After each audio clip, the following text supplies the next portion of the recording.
नमस्कार, मैं हूँ विजय श्री और स्वागत है आपका सियासत नगरी में। झारखंड के विधानसभा चुनाव में एक मुद्दा है जिसने आदिवासी समुदाय का ध्यान खींच लिया है।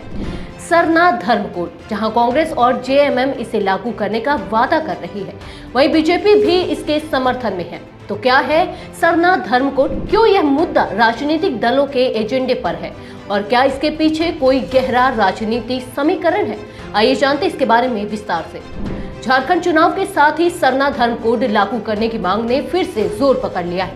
कांग्रेस और झारखंड मुक्ति मोर्चा यानी कि जेएमएम ने एक बार फिर राज्य में सरकार बनने पर इसे लागू करने का वादा किया है। दरअसल सरना धर्म कोड आदिवासी समुदाय के लिए एक महत्वपूर्ण सांस्कृतिक और धार्मिक मुद्दा है। पहले जनगणना में इसके लिए अलग कॉलम था, लेकिन बाद में इसे हटा दिया गया।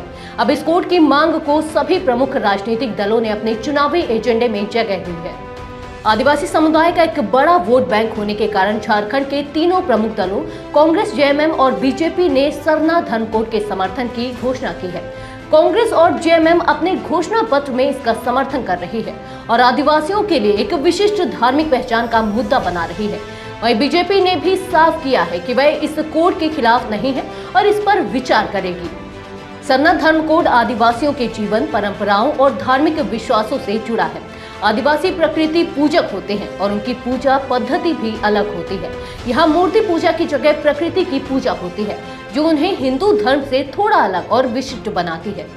इसका अपना एक झंडा भी होता है और झारखंड के कई पर्वों पर आदिवासी समुदाय इसी सरना स्थल पर पूजा अर्चना करता है। इस कोड की मांग इसलिए की जा रही है क्योंकि आदिवासियों की संस्कृति को औपचारिक रूप से मान्यता मिल सके। झारखंड के आदिवासियों को अलग धर्म कोड देने का प्रस्ताव केंद्र सरकार ने पहले ठुकरा दिया था। सरकार का मानना है कि अगर जनगणना में अलग धर्म कोड जोड़ने की अनुमति दी गई तो इससे अन्य राज्यों में भी मांगे बढ़ेंगी, लेकिन आदिवासी समुदाय से अपनी पहचान से जुड़ा भावनात्मक मुद्दा मानता है। बीजेपी के सांसद निशिकांत दुबे का कहना है कि बीजेपी सरना धर्म कोड का सम्मान करती है और पार्टी का मानना है कि यह मुद्दा कांग्रेस और जेएमएम सिर्फ वोट बैंक की राजनीति के लिए उठा रहे हैं। हेमंत सोरेन की सरकार ने इस मुद्दे पर गंभीर कदम उठाते हुए विशेष सत्र बुलाया था, जिसमें झारखंड विधानसभा से सरना धर्म कोड बिल पास किया गया।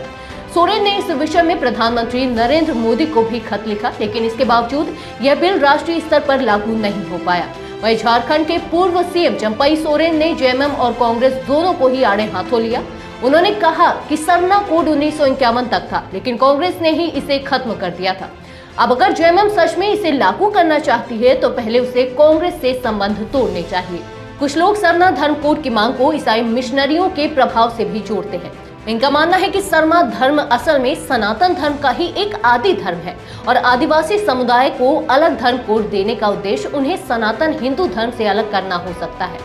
ऐसे में यह भी कहा जा रहा है कि इसके पीछे उनका ईसाई धर्म में धर्मांतरण आसान बनाने की कोशिश हो सकती है। तो झारखंड चुनाव में सरना धर्म कोड का मुद्दा राजनीतिक दलों के लिए सिर्फ एक वादा नहीं, बल्कि आदिवासी वोट बैंक के लिए एक बड़ा हथियार बनता जा रहा है। आने वाले चुनावी नतीजों में देखना दिलचस्प होगा कि इस मांग का कितना असर पड़ता है। क्या यह सिर्फ एक राजनीतिक मुद्दा रहेगा या आदिवासी समुदाय को उनकी विशिष्ट पहचान मिलेगी?